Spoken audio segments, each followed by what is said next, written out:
నమస్తే welcome to Zee News afternoon bulletin నేను మణిశ్రీ బులెటిన్లో ముందుగా హెడ్లైన్స్ చూద్దాం నిన్న అర్ధరాత్రి అమెరికాకు పయనమైన టీడీపీ అధినేత నారా చంద్రబాబు నాయుడు వైద్య పరీక్ష నిమిత్తం 5 రోజుల పాటు అమెరికా వెళ్లినట్లు పార్టీ వర్గాలు వెల్లడి.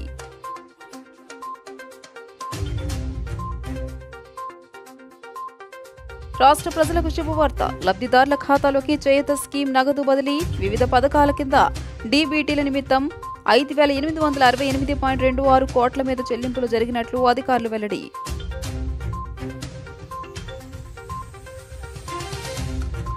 చినుకు పడిందంటే చిగురు టాకుల్లా వణికుతున్న కొండ ప్రాంత వాసులు. రిటైనింగ్ వాల్ నిర్మాణంతో పాటు ఇనుప కంచెలు ఏర్పాటు చేయాలని అధికారులకు విజ్ఞప్తి.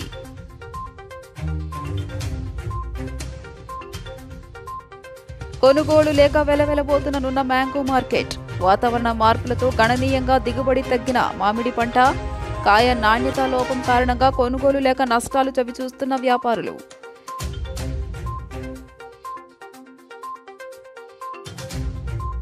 నగరంలో ఘనంగా సద్గురు శ్రీ త్యాగరాజస్వామి 257వ జయంతి ఉత్సవాలు. రామకోటలో నిర్వహిస్తున్న సంగీత కచేరీలో పలువురు విద్వాంసులు స్వరార్చనతో త్యాగరాజస్వామికి నివాళులు.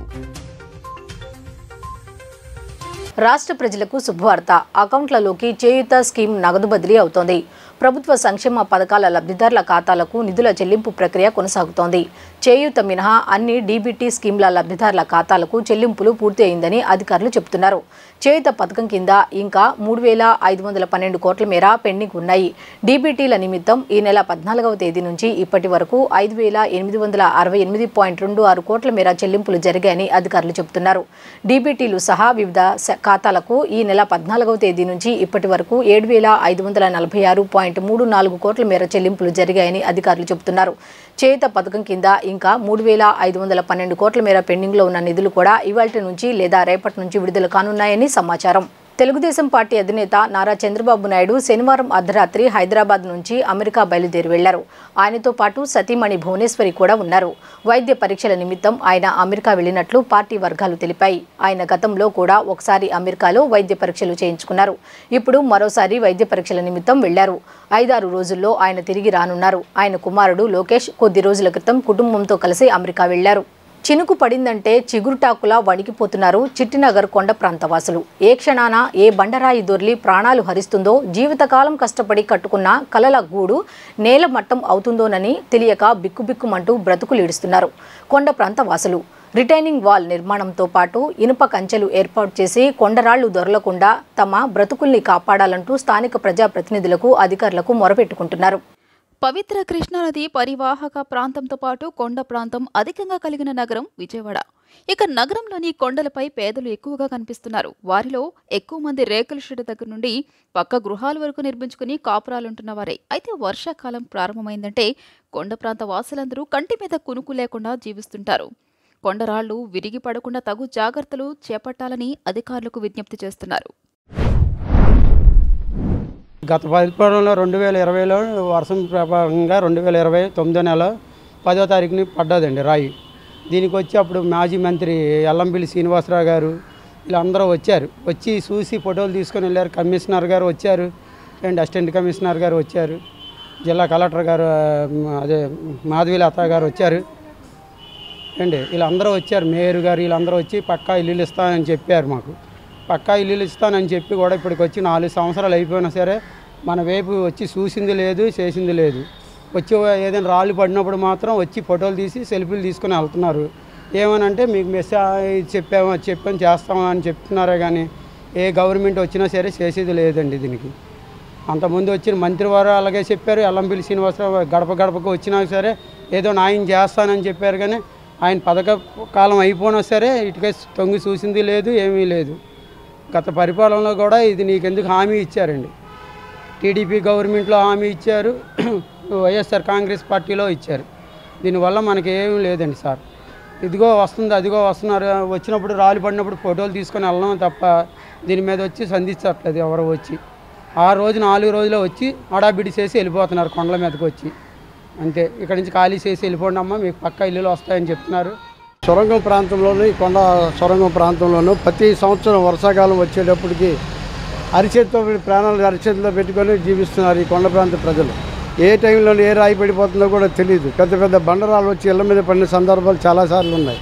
అలాగే మెట్ల మీద పడిపోయి అంత ముందు కూడా ఒక కాలుకి కూడా దెబ్బ తగిలింది ఈ ప్రాంతంలో. చచ్చిపోవాల్సిన మనిషి బతుకున్నాడు అంతకుముందు అధికారులు వచ్చారు, మంత్రి గారు వచ్చారు, చెప్పారు, కానీ ఎవరు కూడా ఏం న్యాయం చేయలేదు ఈ ప్రాంతానికి. ఏ టైంలో ఏం జరుగుతుందో తెలియదు. గట్టానికి బాగానే మెస్ చేశారు. దయవుంచి రెవెన్యూ డిపార్ట్మెంట్ కలవ చేసుకొని, జిల్లా కలెక్టర్ గారు కలవ చేసుకొని, మంత్రి గారు అందరూ కలవ చేసుకొని అక్కడ మెస్ చేయాలని చెప్పేసి. ఓ మోస్తరు నుంచి భారీ వర్షాలు ఎడతెరిపి లేకుండా కురిశాయంటే ఇక్కడ వారికి భయోందోళనలు ఆకాశాన్ని అంటుతాయి. కొండ పైభాగం వర్షపు నీటితో నాని ఏ క్షణాన బండరాళ్లు ఎక్కడ జారి పడతాయోనని భయంతో నిద్రలేని రాత్రులు గడుపుతూ ఉంటారు. వీరికి వేరే మార్గం లేక అక్కడే బ్రతుకులు ఈడుస్తుంటారు. ముఖ్యంగా పశ్చిమంలోని చిట్టినగర్, కొత్తపేట, గొల్లపాలెం గట్టు, విద్యాధరపురం, కబేళ, కుమ్మరిపాలెం కొండ ప్రాంతాల్లో నివసించే జనాభా ఎక్కువగా ఉన్నారు. ఇటీవల సొరంగం మార్గం వద్ద కొండరాళ్లు జారిపడి వాహనదారులకు గాయాలైన సంగతి తెలిసిందే. మరిన్ని ప్రమాదాలు జరగకుండా ముందస్తు చర్యల్లో భాగంగా సొరంగం వద్ద ఇనుప కంచె ఏర్పాటు చేస్తున్నారు. ఇదే క్రమంలో చిట్టినగర్ పైపు సొరంగం వైపు కూడా ఇనుప కంచె ఏర్పాటు చేసి తమ ప్రాణాలకు రక్షణ కల్పించాలని మొరపెట్టుకుంటున్నారు చిట్టినగర్ సొరంగం కొండ ప్రాంతంలో నివసించే ప్రజలు. 1984లో మేము పైన ఇల్లు కట్టుకుని ఉన్నాం. అట్లాగే మాతో పాటు దాదాపు 20-30 కాపురాలు కూడా పైన వేసుకున్నాం. అట్లాగే వర్షాలు తుఫాన్లు వచ్చిన 4-5 రోజుల తుఫానుకి కంపల్సరిగా పైనుంచి రాళ్ళు దొడ్డు పడడం చేయడం. అట్లా మాజీ ఎమ్మెల్యే నాదర్వల్లి గారు వచ్చారు, అట్లా మాజీ సెక్రటరీ గారు మన కొరవు చగర్బాబు గారు కూడా వచ్చారు, చూశారు. ఆ తర్వాత అధికారులు వచ్చారు, ఎమ్మెల్యే మన మున్సిపల్ ఐబీఎస్ సంస్థలు వీళ్ళు అందరూ చూసి వెళ్ళారు. కానీ చూసి ప్రత్యేకంగా ఇస్తాం అన్నారు తప్ప ఇంతమంది న్యాయం జరగలే. కనుక ఏంటంటే మాకు ప్రధానంగా ఇక్కడ ముందు చెట్లు కొట్టించేసి ఇక్కడ ఐరన్ మెస్ ఆ చివరి వారికి ఐరన్ మెస్ వేసేస్తే కొండవాసులకి ఉన్న సిమెంట్ కింద కానీ పైన ఉన్న వాసులు అందరికీ కూడా ఇబ్బంది లేకుండా బాగా ఉంటుందని చెప్పేసి మా పైన ఉన్న వాళ్ళు కానీ కింద ఉన్న వాళ్ళు కానీ మా ప్రజల కోరిక మేరకు 4 దశాబ్దాల పైబడి జీవిస్తున్న పేద సామాన్య తరగతి వర్గాల ప్రజలు వర్షాకాలం వచ్చిందంటే కొండ రాళ్లు ఎక్కడ పడతాయోనని తీవ్ర ఆందోళనలో ఉంటారని స్థానిక నేత మాజీ కార్పొరేటర్ డివి రమణబాబు మీడియాతో పేర్కొన్నారు. ప్రభుత్వం కొండ ప్రాంతంలో రిటైనింగ్ వాల్ నిర్మాణం చేపట్టడంతో పాటు ఇనుప కంచె ఏర్పాటు చేసి కొండరాళ్లు భారీ నుంచి స్థానికులను కాపాడాలని కోరుతున్నారు. చిట్టినగర్ సొరంగం ప్రాంతంలో ప్రతి సంవత్సరం కూడా చిన్నపాటి వర్షానికి కూడా ఈ ప్రాంత ప్రజలు చిన్నపాటి వర్షానికి పిక్కుమంటూ ప్రాణాలు అరచేతిలో గుప్పిట్లో పెట్టుకొని జీవనం సాగిస్తున్న దుస్థితి చాలా బాధాకరం. ఎందుకంటే ఈ ప్రాంతం దాదాపు గత 4 దశాబ్దాల నుంచి కూడా ఈ ప్రాంతంలో ప్రజలు స్థిరనివాసం ఏర్పరచుకొని అలానే కార్పొరేషన్ పరంగా రోడ్లు కానీ లైట్లు కానీ మెట్లు కానీ ఇవన్నీ కూడా కార్పొరేషన్ పరంగా ఏర్పాటు చేసిన తర్వాత ఆ సౌకర్యం ఎందుకంటే పొట్టపొడిస్తే కష్టపడితే కానీ గడవని పరిస్థితుల్లో ఈ ప్రాంతంలో స్థిరనివాసం ఏర్పరచుకొని జీవనం సాగిస్తున్నారు.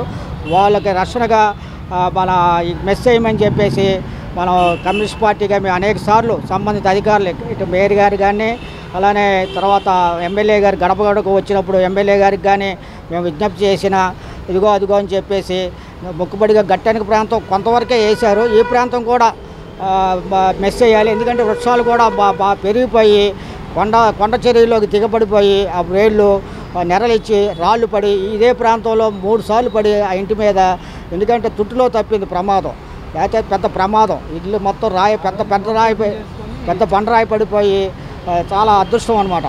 అలానే ఈ కొండ ప్రాంత ప్రజలందరూ కూడా దాదాపు మన వన్ టౌన్లో దాదాపు 15-16 డివిజన్ల కొండ ప్రాంతంలో జనాలు స్థిరనివాసం ఏర్పడి దాదాపు 1,00,000 పైగా ప్రజలు స్థిరనివాసం ఏర్పరచుకొని మన జీవనం సాగిస్తున్నారు. వాళ్ళందరికీ కూడా రిటైనింగ్ వాల్స్ కానీ అలానే ప్రమాదకర పరిస్థితులు గుర్తించి రిటైనింగ్ వాల్స్ కట్టించడం, అలానే ముఖ్యంగా ఈ ప్రాంతంలో చెట్లు నరికి మన ఫెన్సింగ్ వేసి ఐరన్ మెస్ వేసి ఇక్కడ రక్షణ కల్పించాలని లేని పక్షంలో ఈ ప్రాంత ప్రమాదకర పరిస్థితుల్లో ఉన్న ఏరియాలో వాళ్ళకి ప్రత్యామ్నాయంగా గుర్తించి ఇల్లు కానీ వేరే చోట ఇవ్వటం కానీ జరిగితే బాగుంటుందని చెప్పి కమ్యూనిస్ట్ పార్టీగా విజయనగరం తహసీల్దార్ కార్యాలయంలో పోస్టల్ బ్యాలెట్ స్ట్రాంగ్ రూమ్లో వైసీపీ నేతలకు ఏం పని అని టీడీపీ ఎక్స్లో ఓ వీడియోను పోస్ట్ చేసింది. స్ట్రాంగ్ రూమ్ తెరిచేటప్పుడు అన్ని పక్షాల నేతలకు సమాచారం ఎందుకు ఇవ్వలేదు? వైసీపీ ఓటమి భయంతో బరితెగించి వ్యవహరిస్తోంది. ఈ వ్యవహారంపై ఎన్నికల అధికారులు తక్షణమే స్పందించాలి అని టీడీపీ డిమాండ్ చేసింది.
పదవ తరగతి పరీక్షల్లో అత్యంత ప్రతిభ కనబరిచిన మున్సిపల్ పాఠశాల విద్యార్థులను ముత్యాలంపాడు షిరిడి సాయిబాబా మందిరం గౌరవ అధ్యక్షులు పూనూరు గౌతమ్ రెడ్డి సత్కరించారు.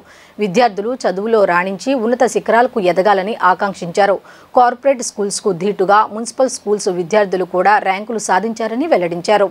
10వ తరగతి పరీక్షలో అత్యంత ప్రతిభ కనపరిచిన మున్సిపల్ పాఠశాల విద్యార్థులను ముత్యాలంపాడు సాయిబాబా మందిరం ఆధ్వర్యంలో విశేష పూజ నిర్వహించి బాబావారి శేష వస్త్రం మెమంటోతో సత్కరించారు. ఈ కార్యక్రమానికి మందిర గౌరవ అధ్యక్షులు పూనూరు గౌతమ్ రెడ్డి హాజరై విద్యార్థినులను అభినందించారు. ఈ సందర్భంగా ఆయన మాట్లాడుతూ ప్రతి ఒక్కరూ చదువులో రాణించి ఉన్నత శిఖరాలను అధిరోహించాలని ఆకాంక్షించారు. 12 మున్సిపల్ స్కూల్స్కి సంబంధించి 10వ తరగతి విద్యార్థులకు గత 15 ఏళ్లుగా పరీక్ష ఫీజును బాబా మందిరం ఆధ్వర్యంలో చెల్లిస్తున్నామని తెలిపారు. మున్సిపల్ పాఠశాలలో విద్యార్థులు గత ఏడాదిలానే ఈ ఏడాది కూడా చరిత్ర సృష్టించారని అన్నారు. ర్యాంకులు సాధించిన విద్యార్థులకు బాబావారి ఆశీస్సులు మెండుగా ఉండాలని ఆకాంక్షించారు. అలానే ఉన్నత శిఖరాలకు చేరుకునే విధంగా మందిరం తరపున వారికి అండగా ఉంటామని స్పష్టం చేశారు. మొట్టమొదటి ర్యాంక్ వచ్చిన వారికి నగదును కూడా అందజేస్తున్నట్లు పేర్కొన్నారు. కార్పొరేట్ స్కూల్స్కు ధీటుగా మున్సిపల్ స్కూల్ విద్యార్థులు ర్యాంకులు సాధించారని హర్షం వ్యక్తం చేశారు. విజయవాడ నగరంలోని సెంట్రల్ నియోజకవర్గ పరిధిలో ఉండేటువంటి 12 స్కూల్స్ని ఈ 12 స్కూల్స్లో ఉండేటువంటి పిల్లలందరి యొక్క మున్సిపల్ స్కూల్స్లో ఉన్న పిల్లలందరి యొక్క ఎగ్జామినేషన్ ఫీజు బాబా మందిరం ద్వారా ఆంధ్ర షిరిడి ముత్యాలంపాడు ద్వారా మేము ఇది పే చేయటం అనేటువంటి జరిగింది. ఇది 15 సంవత్సరాలుగా మేము పే చేస్తూ ఉన్నాం. 15 సంవత్సరాల్లో కూడా పూర్తి స్థాయిలో ర్యాంకులు సాధించడమే కాకుండా IIITలో కూడా సీట్లు సంపాదించినటువంటి ఘనత మనందరికీ కూడా ఉంది. అది ఈ 12 స్కూల్స్కి సంబంధించినంత వరకు కూడా ఏకేటీపీ స్కూల్, అదేవిధంగా SPMSC school, CVR school, APJ Abdul Kalam school, అదేవిధంగా RGMC school, doctor JD Dakshinamurthy school, SBVSR municipal high school, అదేవిధంగా ఎస్టీవీఆర్, జిఎస్ఆర్, ఎస్కేఎస్ఆర్, అదేవిధంగా care and share, MK Baig, ఈ స్కూల్స్ అన్నింటిలో కూడా సుమారు లక్షలాది రూపాయలు ఈ పిల్లలకి మేము పే చేయడం అనేటువంటి జరిగింది. దీనిలో ప్రతి సంవత్సరం మోడల్గానే మొట్టమొదట ర్యాంకు వచ్చినటువంటి వాళ్ళకి నగదు బహుమతి కూడా ఇస్తామని ప్రకటించడం జరిగింది. చిన్న అమౌంట్ అయినా అది బాబా గారి ప్రసాదంగా స్వీకరించాలని కోరుకుంటున్నాం. మేమందరం కూడా సంతోషించేది బాబా గారి యొక్క ప్రసాదం ద్వారా 3 పిల్లలు ఫస్ట్, సెకండ్, థర్డ్ ర్యాంకులు వచ్చినాయి. అసలు అందరూ అనుకుంటూ ఉంటారు మున్సిపల్ స్కూల్లో చదివితే సరైనటువంటి ర్యాంకులు రావు, మార్కులు రావు అనేటువంటి దానికి ధీటుగా మీరు దాన్ని ఛేదించేటువంటి పద్ధతిలో తీసుకున్నారు అనేటువంటిది. దానికి తోడుగానే ఎస్టీవీఆర్ స్కూల్కి సంబంధించినంత వరకు కూడా డి భవానీ శంకర్ అనేటువంటి పిల్లవాడు 594 మార్కులు సాధించడం జరిగింది. అదేవిధంగా ఏకేటీపీ స్కూల్కి సంబంధించి శ్యామ్ శరత్ బాబు 589 మార్కులు సాధించడం జరిగింది. మా బోటి వాళ్ళు కూడా ఏకేటీపీ స్కూల్లోనే చదివి ఈ స్థాయికి వచ్చామని కూడా తెలియజేస్తా ఉన్నాం. అదేవిధంగా మా మందిర అధ్యక్షులైనటువంటి మాస్టరు కూడా ఏకేటీపీ స్కూల్లోనే చదవడం జరిగింది. అదేవిధంగా ఎస్బి విఎస్ఆర్ స్కూల్కి సంబంధించి వి ధాత్రి శ్రీలక్ష్మి అనే పాప 583 మార్కులు సాధించడం జరిగింది. ఇప్పుడు మొత్తం ఒక 30 మంది విద్యార్థులు 550 పైచిలకు వచ్చినటువంటి వాళ్ళందరూ ఇక్కడ ఉన్నారు. ఏ ఒక్కళ్ళు కూడా తక్కువ కానటువంటి పద్ధతిలో ఇక్కడ ఈ పిల్లలందరూ కూడా సాధించడం జరిగింది. వీరందరికీ కూడా బాబా గారి ఆశీస్సులతో పాటు వారి చిరు సత్కారం కూడా ఉంటుంది. ఎవరైతే గురువులు ఉన్నారో వారందరికీ కూడా సత్కారం చేయాలనేటువంటి తలంచాం. మీరు కూడా భవిష్యత్తులో ఈ పిల్లలందరూ కూడా భవిష్యత్తులో మంచి స్థితికి ఉన్నత స్థితికి రావాలని బాబా గారి ఆశీస్సులు మీకు మెండుగా ఉండాలని కూడా ఈ సందర్భంగా కూడా కోరుకుంటూ ఆర్యవైశ్యుల ఆత్మగౌరవం కాపాడటం కోసం అగ్ని ప్రవేశం చేసి ఆత్మార్పణ చేసుకున్న చల్లని తల్లి వాసవి కన్యకా పరమేశ్వరి అమ్మవారిని రాష్ట్ర ప్లానింగ్ బోర్డు ఉపాధ్యక్షులు సెంట్రల్ ఎమ్మెల్యే మల్లాది విష్ణు అన్నారు. వాసవి మాత జయంతిని పురస్కరించుకుని సత్యనారాయణపురంలోని కన్యకా పరమేశ్వరి ఆలయాన్ని శనివారం ఆయన సందర్శించారు. ఈ సందర్భంగా ఆలయంలో ప్రత్యేక పూజలు నిర్వహించారు. వాసవి మాత జయంతితో పాటు ఆలయ తొలి వార్షికోత్సవ వేడుకలు కూడా ఇదే సమయంలో రావడం విశేషమని మల్లాది విష్ణు అన్నారు. ఆధ్యాత్మిక ప్రాంతంగా వెలుగొందుతున్న సత్యనారాయణపురం ప్రాంతానికి ముఖ్యమంత్రి వైఎస్ జగన్మోహన్ రెడ్డి ప్రభుత్వంలోనే కొత్త శోభ వచ్చిందన్నారు. 100 ఏళ్ల ఘనచరిత్ర కలిగిన శ్రీ కాశీ విశ్వేశ్వర స్వామి దేవస్థానం అభివృద్ధికి ఈ ప్రభుత్వంలోనే 70 లక్షల కామన్ గుడ్ ఫండ్ నిధులు విడుదల చేసినట్లు తెలిపారు. అలాగే ఈ ప్రాంతంలో శ్రీ వాసవి కన్యకా పరమేశ్వరి అమ్మవారి ఆలయాన్ని నిర్మించి ఆర్యవైశ్యుల దశాబ్దాల కళ నెరవేర్చామన్నారు.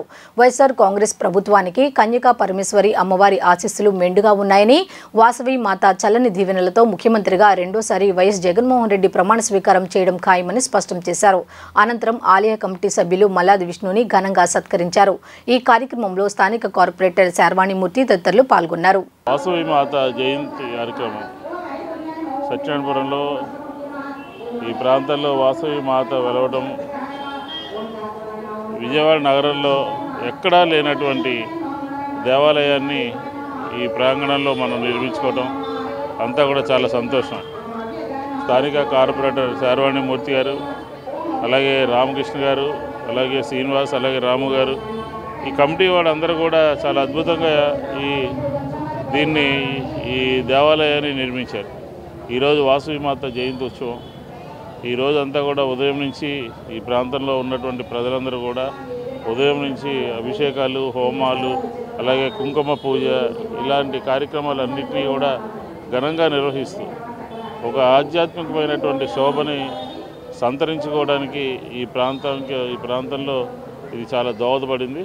కాబట్టి ఈ ప్రాంతంలో అమ్మవారు ఉన్నారంటే అందరికీ కూడా ఒక ధైర్యం, అందరికీ వారి కుటుంబాల్లో వారి జీవితంలో ప్రతి ఒక్కరికి కూడా వాసవి మాత అమ్మవారి ఆశీస్సులు ఉండాలి అని చెప్పని మనస్ఫూర్తిగా కోరుకుంటూ సెలవు. వాసవి మాత జయంత్యుత్సవాలు సత్యనారాయణపురంలో వాసవి అమ్మవారి దేవాలయంలో అంగరంగ వైభవంగా జరగడం జరుగుతోంది.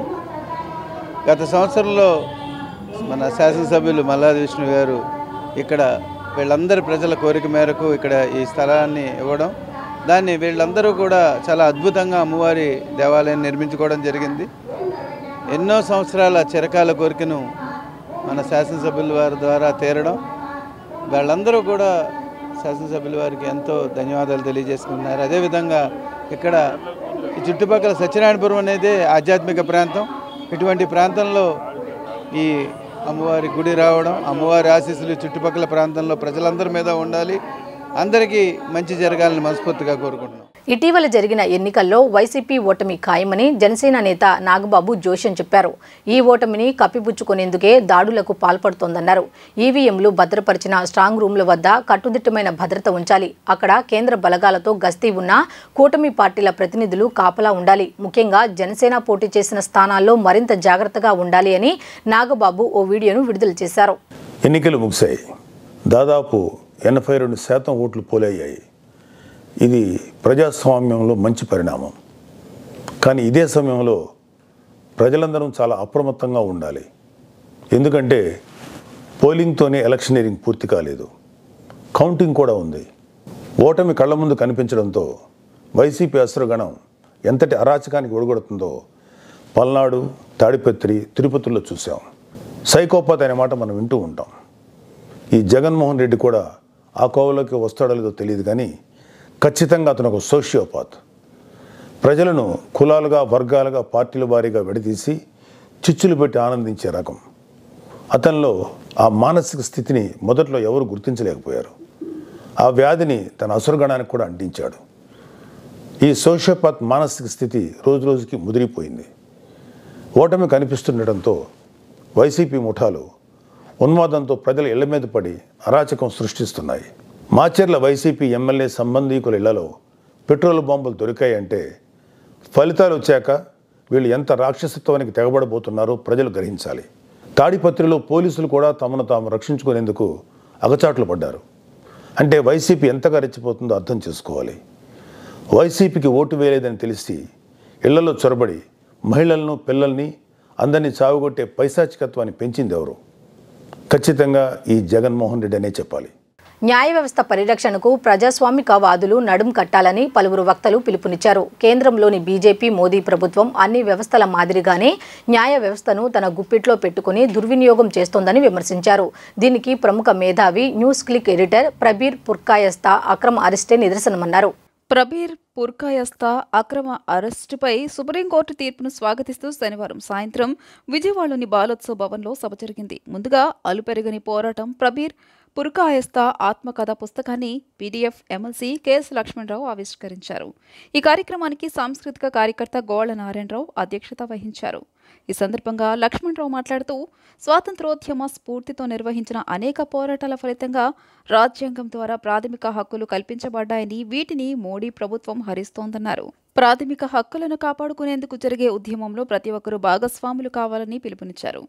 వ్యవసాయ నల్ల చట్టాలకు వ్యతిరేకంగా ఏడాదికి పైగా ఢిల్లీలో జరిగిన మహత్తర రైతు ఉద్యమాలు, సిఏఏ వ్యతిరేక ఉద్యమాలు, ఇలా అనేక పోరాటాలకు వెన్నుదన్నుగా నిలిచి ప్రజలను చైతన్యవంతం చేస్తున్నారనే కారణంతోనే ప్రబీర్ పుర్కాయస్తా గొంతు నొక్కేందుకు కేంద్ర ప్రభుత్వం ప్రయత్నించిందన్నారు. కేంద్రంలోని బీజేపీ, మోడీ ప్రభుత్వం ఆయనను అరెస్టు చేసి 8 నెలల పాటు జైలులో ఉంచిందని, సుప్రీంకోర్టు జోక్యంతోనే ఆయన విడుదల సాధ్యమైందని వివరించారు. సుప్రీంకోర్టు తీర్పు పట్ల ప్రజాస్వామికవాదులు, అభ్యుదయవాదులు, వామపక్షవాదులు హర్షం వ్యక్తం చేస్తున్నారని తెలిపారు. దేశంలో ఆనాడు ఇందిరాగాంధీ ఎమర్జెన్సీ విధించగా ప్రస్తుత మోడీ పాలనలో అప్రకటిత ఎమర్జెన్సీ నడుస్తోందన్నారు. ఏ కారణమూ చూపకుండా అత్యంత దుర్మార్గమైన, ప్రమాదకరమైన ఉపా చట్టాన్ని ప్రబీర్ పుర్కాయస్తాపై మోపి నెలల తరబడి జైలు పాలు చేసిందన్నారు. ప్రొఫెసర్ సాయిబాబా స్టాన్వామి లాంటి వందలాది మంది మేధావులపైన, అభ్యుదయవాదులపైన ఈ చట్టాన్ని మోపి జైళ్ల పాలు చేసి అత్యంత క్రూరంగా వ్యవహరిస్తోందని తెలియజేశారు. అక్టోబర్ 3వ తేదీన ప్రబీర్ పుర్కాయస్తా అరెస్ట్ చేశారు. అంటే సుమారు 8 నెలలు. ఎట్టకేలకు ప్రబీర్ పుర్కాయస్తాని సుప్రీంకోర్టు ఆదేశాలతో విడుదల చేసినందుకు ముందుగా మన అందరం కూడా మన ఆనందాన్ని కరతాళ ధ్వనులతో ప్రకటిస్తాం. ఇదే ప్రబీర్ పుర్కాయస్తా 1975లో ఆ పుస్తకంలో వివరాలు వస్తాయి, చెప్పాడు. 48 ఏళ్ల క్రితం అరెస్ట్ అయ్యాడు. 1975 జవహర్లాల్ నెహ్రూ యూనివర్సిటీ. అయితే ఆ రోజు శ్రీమతి ఇందిరాగాంధీ ఎమర్జెన్సీ విధించి అత్యవసర పరిస్థితి కాలంలో ఆ రోజు ఆయన అరెస్ట్ అయ్యాడు. ఆవిడ డైరెక్ట్గా ఉంది, ప్రజల హక్కుల్ని హరించింది 1975. కానీ ఈరోజు అప్రకటిత ఎమర్జెన్సీ.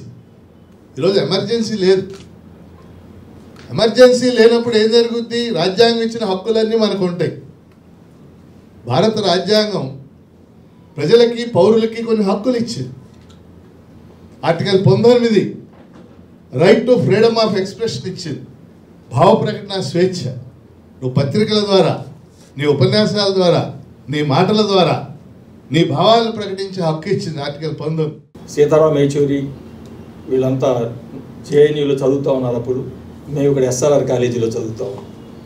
ఎమర్జెన్సీని ప్రకటించిన వెంటనే ప్రతిపక్ష నాయకుల్ని, వామపక్ష నాయకుల్ని అందరినీ అర్ధరాత్రి జైలుకి తీసుకెళ్ళి కుక్కారు. మీరు మాట్లాడేదానికి హక్కు లేదు అని చెప్పి నోర్లు మూసుకోమన్నారు. ఎస్ఎఫ్ఐ మేము ఒక నిర్ణయం తీసుకున్నాం, దీన్ని వ్యతిరేకించాలి. మర్నాడు ఉదయానికే కామ్రేడ్ ఎంహెచ్ ఒక కరపత్రం రాశారు, ఎమర్జెన్సీని ఎందుకు వ్యతిరేకించాలి. ఎస్ఆర్ఆర్ కాలేజీ యూనిట్ మేము ఆ కరపత్రాన్ని ఉదయాన్నే విజయవాడ మొత్తం ఒక లైట్నింగ్ స్పీడ్లో, అంటే మనకు తెలుసు ఒక 10 నిమిషాలు అక్కడ ఉంటే పోలీసులు వచ్చి మమ్మల్ని పట్టుకుపోతారు. ఎస్ఆర్ఆర్ కాలేజీలు మొదలుపెట్టి Alankar talkies centre, Gandhinagar centre, Besant road అన్నీ పంచాం.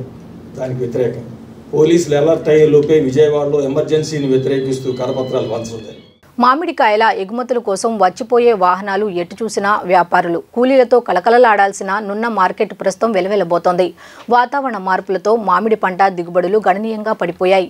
ధరలు ఒకంత ఆశాజనకంగా ఉన్నప్పటికీ కాయ నాణ్యత అంతంత మాత్రంగా ఉండటంతో ఉత్తరాది వ్యాపారులు ఆసక్తి చూపించడం లేదు. అంతేకాదు సార్వత్రిక ఎన్నికలు సైతం వ్యాపారంపై ప్రభావం చూపుతున్నాయి. ఇవన్నీ కలగలిసి ఆసియాలోనే అతి పెద్దదైన నున్న మామిడి మార్కెట్పై ప్రతికూల ప్రభావం చూపుతున్నాయి. మామిడికాయల ఎగుమతుల కోసం వచ్చే వాహనాలతో కిక్కిరిసి ఉండాల్సిన ఎన్టీఆర్ జిల్లా నున్న మార్కెట్ చాలా స్తబ్దుగా కనిపిస్తోంది. ఫిబ్రవరిలోనే మామిడి ఎగుమతులు తోటల నుంచి నామమాత్రంగా ప్రారంభమైనప్పటికీ నున్న మార్కెట్లో మాత్రం ఏప్రిల్ నెల 2-3 వారాల నుంచే సరుకు ఎగుమతులు మొదలయ్యాయి. వివిధ రాష్ట్రాల నుంచి వచ్చిన వ్యాపారులు, స్థానిక వ్యాపారులు రైతుల నుంచి మామిడి పండ్లను కొనుగోలు చేసి ఢిల్లీ, రాజస్థాన్, మహారాష్ట్ర, గుజరాత్, లక్నో, కోల్కతాకు ఎగుమతి చేస్తున్నారు. నూజివీడు, విస్తన్నపేట, మైలవరం, జీకొండూరు, రెడ్డిగూడెం, మైలవరం, తెలంగాణలోని సరిహద్దు ప్రాంతాల నుంచి నున్న మార్కెట్కు మామిడి పండ్లు వస్తున్నాయి. అయితే గతంతో పోల్చితే ఈసారి చాలా తక్కువ సరుకు వస్తోంది. రోజుకు 400 నుంచి 500 టన్నుల వరకు ఎగుమతులు జరిగే మార్కెట్లో ఇప్పుడు కనీసం సగానికి సగం కూడా మామిడి వ్యాపారం సాగడం లేదు. మామిడికాయ వ్యాపారం ఇదివరకు ఉన్నట్టుగా ఇప్పుడు మార్కెట్లో లేకపోవడానికి గల కారణాలు, ఇంత పెద్ద మామిడికాయ మార్కెట్లో లేకపోవడానికి కారణాలు ఏంటంటే, జనరల్గా మామిడికాయలు కాసే టైం కరెక్ట్గా అవి పక్వానికి రాని టైంలోనేమో కోస్తున్నారు. అప్పుడేమో అవి వెళ్ళి తీసుకెళ్ళిన వాళ్ళకేమో సవ్యంగా పండట్లా మామిడికాయలు. పండగ వాళ్ళు అప్పుడేమో వాళ్ళు కొనుగోలు తగ్గించడంతో వ్యాపారాలు జరగట్లా. ఇప్పుడు కరెక్ట్గా వచ్చే టైంకి మార్కెట్ యార్డ్ వాళ్ళు కానీ వచ్చి వీటిలో ఈ పౌడర్లు వేసారని అవని ఇవని అని చెప్పి ఎక్కువ వాటి మీద రూల్స్ పెట్టి వాటిని సేల్ లేకపోకుండా ఇప్పుడు వీళ్ళు అడ్డుపట్టడంతో, లారీలను ఆపేయడంతో వ్యాపారం రోజు రోజుకి నున్న మ్యాంగో మార్కెట్లో వ్యాపారం తగ్గిపోతోంది. ఇప్పుడు జనరల్గా ఇదివరకు చాలా కోట్లు ఉండేవి, ఇప్పుడు కనీసం 25 కోట్లు చేస్తున్నాయి. ఇంత పెద్ద మార్కెట్లో ఉట్టి 25 కోట్లు మాత్రమే వ్యాపారం చేస్తున్నారు. ఎందుకంటే రోజు రోజుకి ఇక్కడ కొనుగోలుదారులు తగ్గిపోతున్నారు. ఇక్కడికి ఈ పొడి గొడవ ఇక్కడికి డైరెక్ట్ వాళ్ళు చెట్ల దగ్గరికి వెళ్తే అక్కడికి వెళ్ళి ఎట్లాగో ఎవరు ఏ గొడవ చేయలేరు. అందుకని ఎవరికి వాళ్ళు అక్కడికి వెళ్ళిపోతున్నారు, అక్కడికి వెళ్ళి అక్కడే కొనుక్కుంటాలు మొదలు పెడుతున్నారు. దానివల్ల కూడా నున్న మ్యాంగో మార్కెట్లో వ్యాపారాలు తగ్గిపోయి రోజుకు 200 టన్నుల మామిడిని మాత్రమే ఎగుమతి చేస్తున్నారు. ప్రకృతి ప్రకోపాలను తట్టుకుని పంట వేసిన మామిడి రైతులు గత 5 ఏళ్లలో ప్రభుత్వం కొట్టిన దెబ్బకు విలవిల్లాడిపోతున్నారు. బీమా లేక, కవర్లపై రాయితీ రాక, గిట్టుబాటు ధర లభించక అవస్థలు పడుతున్నారు. మామిడి నాణ్యతను పెంచేందుకు ఉపయోగించే ఫ్రూట్ కవర్లకు రాష్ట్ర ప్రణాళిక నుంచి నిధులివ్వకుండా వారిని మరింతగా కష్టాల్లోకి నెట్టేసింది.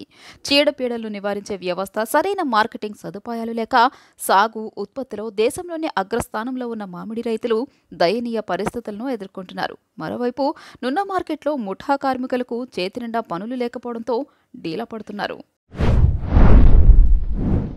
ఇప్పటికైనా సరే మార్కెట్ యార్డ్ వాళ్ళు ఇక్కడ మామిడికాయల వ్యాపారం పెరగాలంటే వీటి గురించి ఏదైనా మామిడికాయలు అసలు ఎలాగా ఉత్పత్తి చేయాలని రైతులకి కొంచెం అవగాహన కల్పించి, వీటికి అసలు జనరల్గా ఈ పండటానికి కూడా కావాల్సిన కారణాలని వాటిని వాళ్ళకి ఏమైనా సపరేట్గా వీటి గురించి ఒక 4 రోజులు 2 నెలల ముందరే ఫిబ్రవరి, జనవరిలో ఏమన్నా వాళ్ళకి సపరేట్ మందులని ఇవ్వటం కానీ, వాళ్ళకి వీటి గురించి అవగాహన కల్పిస్తే మామిడి చెట్లు ఇంకా బాగా అభివృద్ధి చేస్తారు. ఇప్పుడు అసలు జనరల్గానే మామిడి చెట్లు అవి నరికేస్తున్నారు.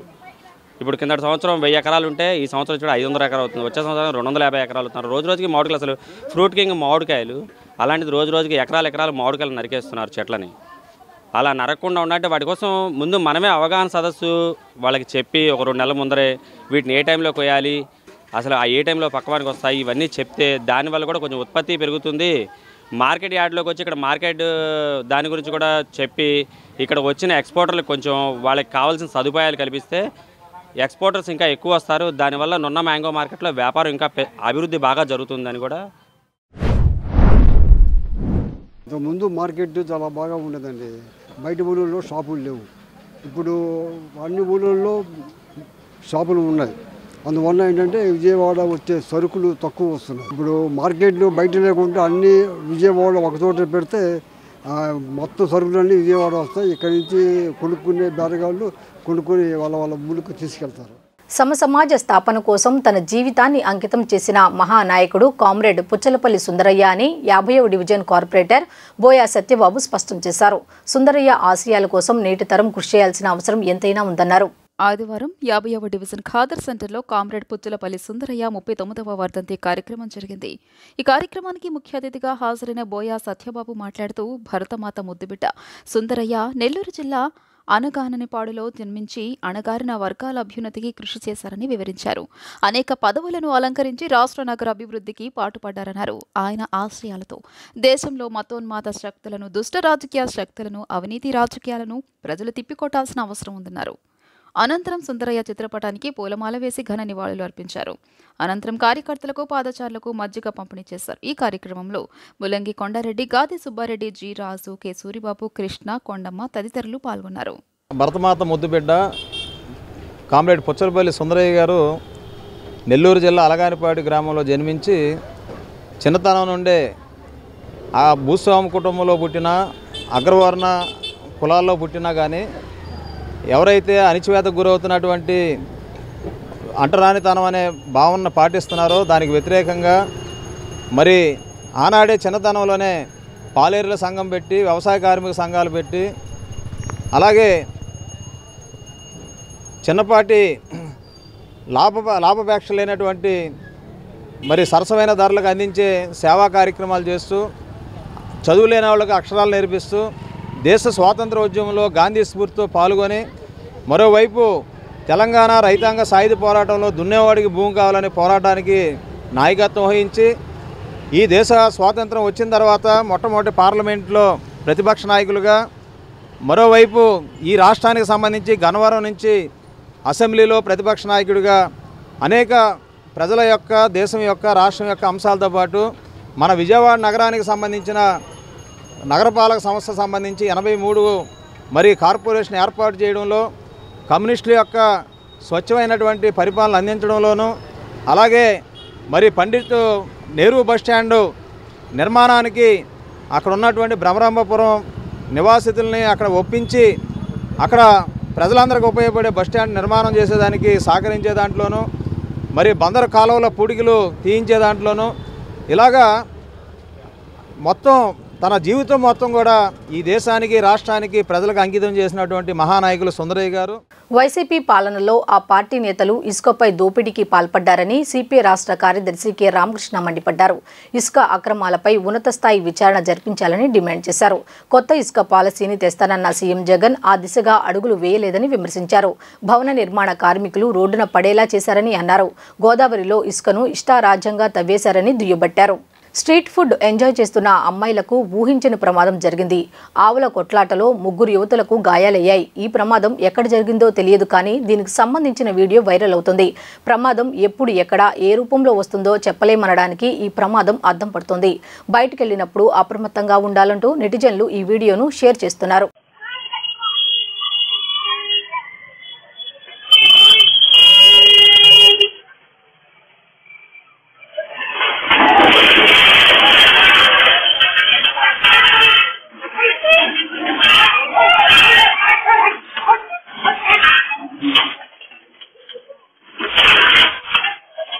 సద్గురు శ్రీ త్యాగరాజ స్వామివారి 257వ జయంతి ఉత్సవాలు వైభవంగా కొనసాగుతున్నాయి. ఈ ఉత్సవాలను పురస్కరించుకొని వారం రోజుల పాటు నిర్వహిస్తున్న సంగీత కచేరీలలో భాగంగా రాష్ట్ర వ్యాప్తంగా పేరుగాంచిన సంగీత విద్వాంసులు గురుదేవులకు స్వరార్చన చేస్తున్నారు. త్యాగరాజ విరచిత కీర్తనలను ఆలపిస్తూ శ్రోతలకు వినుల విందు గావిస్తున్నారు. సద్గుర సంగీత సభ ఆధ్వర్యంలో త్యాగరాజస్వామి వారి 257వ జయంతి ఉత్సవాలు వైభవోపేతంగా కొనసాగుతున్నాయి. ఘంటసాల వెంకటేశ్వరరావు ప్రభుత్వ సంగీత నృత్య కళాశాలలో జరుగుతున్న ఉత్సవాలలో రాష్ట్రం నలుమూలల నుంచి సంగీత విద్వాంసులు తరలివస్తున్నారు. త్యాగరాజస్వామి వారు రచించిన కీర్తనలను వీణుల విందుగా ఆలపించి శ్రోతలను పరవశింపచేస్తున్నారు. తమ గాత్ర వాద్య సంగీతంతో గురుదేవులకు స్వరార్చన కావిస్తున్నారు. ఈ సందర్భంగా సద్గురు సంగీత సభ అధ్యక్షుడు పోపూరి గౌరీనాథ్ మాట్లాడుతూ శ్రీ త్యాగరాజస్వామి వారు ఒక యోగి మాదిరిగా సంగీతాన్ని అభ్యసించి ఆ సంగీతం ద్వారా మోక్షాన్ని పొందారని వివరించారు. ఆ మహనీయుని 257వ జయంతి ఉత్సవాలను పురస్కరించుకుని వారం రోజుల పాటు సంగీత సభలను ఏర్పాటు చేసినట్లు వివరించారు. భక్తి వినా సన్మార్గము కలదే అంటూ సంగీతాన్ని కేవలం ఒక కళగా కాకుండా ఒక విద్యగా ఉపాసించి దాన్ని జీవిత పరమావధి అయినటువంటి మోక్షాన్ని పొంది తరించినటువంటి నాదయోగి సంగీత జగద్గురు శ్రీ త్యాగరాజస్వామి వారి యొక్క 257వ జయంతి వైభవోత్సవాలు గత 6 రోజులుగా విజయవాడ ఈ శృంగేరి పీఠ పరిపాలిత ఈ రామకోటి క్షేత్రంలో జరుగుతున్నాయి. ఇందులో భాగంగా ప్రతిరోజు ఉదయం 9 నుంచి మధ్యాహ్నం 1 గంట దాకా, అలాగే సాయంత్రం 5 నుంచి 9 దాకా సంగీత కచేరీలు ఏర్పాటయ్యాయి. ఇందులో 6 ఏళ్ల చిన్నారుల నుంచి 80 ఏళ్ల పైబడినటువంటి పెద్దల దాకా అందరూ కూడా పాల్గొని ఎంతో భక్తి ప్రపత్తులతో స్వామివారి యొక్క రచనలు గానం చేయడం చాలా చాలా చాలా సంతోషమైనటువంటి విషయం. ఇందులో భాగంగా మొదటి రోజున వాచస్పతి ముప్పవరపు శాస్త్రి గారి చేత స్వామివారి యొక్క జీవిత చరిత్ర హరికథాగానం కూడా జరిగింది. అలాగే చివరి రోజు రేపు ఆదివారం నాడున సామూహికంగా మహాబృందగానం స్వామివారి యొక్క ఘనరాగ పంచరత్నకుల యొక్క గోష్ఠిగానం కూడా రేపు జరగబోతోంది. అలాగే ఇందులో చాలామంది కళాకారులు పాల్గొనబోతున్నారు. అలాగే రాష్ట్రేతర ప్రాంతాల నుంచి ఎంతోమంది ఇందులో వైభవంగా పాల్గొంటున్నారు. అలాగే త్యాగరాజ రచనలు అవన్నీ కూడా మంచి ప్రాచుర్యంగా పిల్లలందరూ కూడా చక్కగా గానం చేస్తూ చిన్నారులు పెద్దవాళ్ళు అందరూ కూడా భక్తిగా ఈ వారం రోజుల ఉత్సవం రేపటితో సుసంపన్నం అవుతోంది. అందరికీ కూడా ధన్యవాదాలు. నమస్కారం. గౌరీనాథ్, కార్యదర్శి. భార్యాభర్తల మధ్య నెలకొన్న మనస్పర్ధల నేపథ్యంలో రోకలి బండతో భార్య తల పగలగొట్టి హత్య చేసిన ఘటన మచిలీపట్నంలో చోటు చేసుకుంది. ఈ ఘటనపై డీఎస్పీ అబ్దుల్ సుభానీ తెలిపిన వివరాల ప్రకారం బొర్రబోతుపాలెంకి చెందిన భార్యాభర్తలు కాగిత శివనాగరాణి, శివనాగరాజుల మధ్య కొంతకాలంగా మనస్పర్ధలు ఉన్నాయి. ఇంట్లో నిద్రిస్తున్న నాగరాణి తలపై నాగరాజు రోకలి బండతో కొట్టి తీవ్రంగా గాయపరచగా ప్రభుత్వాసుపత్రిలో చికిత్స పొందుతూ మృతి చెందింది. సుమారు 4 గంటల ప్రాంతంలో మనకి తాలూకా పోలీస్ లిమిట్స్లో బొర్రుపోతుపాలెం విలేజ్లో మన కాగిత శివనాగరాణి అనే ఆమెని అతని భర్త అయిన శివనాగరాజు అనే అతను రోకలి బండతో కొట్టడం జరిగింది. వాళ్ళకి భార్యాభర్తల మధ్య మనస్పర్ధాలు ఉన్నాయి.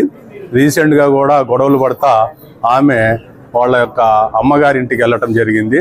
మంచి మాటలు చెప్పి మరలా సరిగా చూసుకుంటానని 10 రోజుల కిందట తేవటం జరిగింది.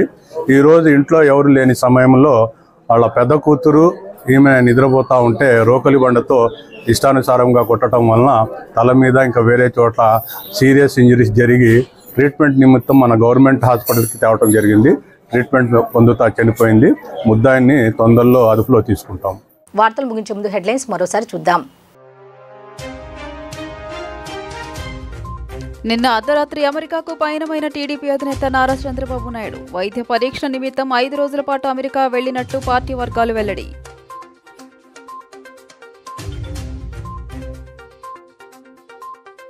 రాష్ట్ర ప్రజలకు శుభవార్త. లబ్ధిదారుల ఖాతాలోకి చేయూత స్కీమ్ నగదు బదిలీ. వివిధ పథకాల కింద డీబీటీల నిమిత్తం 5868.26 కోట్ల మీద చెల్లింపులు జరిగినట్లు అధికారులు వెల్లడి.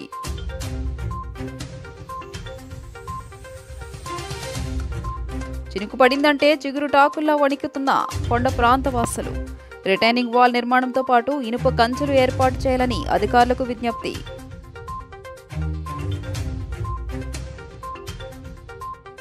కొనుగోలు లేక వెలవెలబోతున్న నున్న మ్యాంగో మార్కెట్. వాతావరణ మార్పులతో గణనీయంగా దిగుబడి తగ్గిన మామిడి పంట. కాయ నాణ్యత లోపం కారణంగా కొనుగోలు లేక నష్టాలు చవిచూస్తున్న వ్యాపారులు.